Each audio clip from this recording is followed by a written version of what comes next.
بسم اللہ الرحمن الرحیم یکم محرم الحرام کے حوالے سے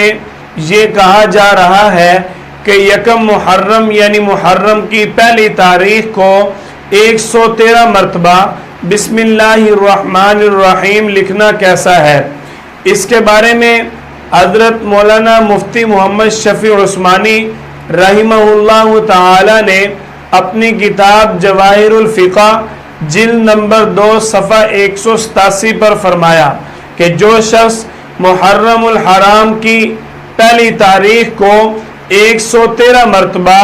بسم اللہ الرحمن الرحیم کاغذ پر لکھ کر اپنے گھر میں محفوظ رکھے گا، اللہ تعالی اس کی برکت سے پورا سال اس شخص کی اور اس گھر کی ہر قسم کی مصیبت اور آفت سے حفاظت فرمائیں گے۔ یہ عمل بزرگوں کے تجربات میں سے ہے، بزرگوں کے ہاں یہ مجرب عمل ہے، اس پر سنت اور لازم سمجھے بغیر عمل کرنا درست ہے۔ کیوں؟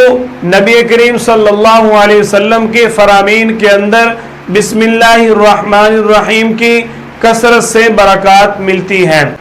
کہ نبی کریم صلی اللہ علیہ وسلم فرماتے ہیں کہ جب تم گھر کا دروازہ بند کرو بسم اللہ پڑھو، جب تم کسی برتن کو ڈھانپ کر رکھو بسم اللہ پڑھو، جب تم بیت الخلاء میں جاؤ بسم اللہ پڑھو، جب تم کسی کام کا آغاز کرو بسم اللہ پڑھو، جب تم سواری پر سوار ہو بسم اللہ پڑھو، جب تم گھر سے نکلو بسم اللہ پڑھو، جب تم کھانا شروع کرو بسم اللہ پڑھو، اور جب تم پینا شروع کرو بسم اللہ پڑھو، کیونکہ بسم اللہ الرحمن الرحیم کے فضائل و برکات کثرت سے موجود ہیں، اس لیے یہ عمل کرنا درست ہے۔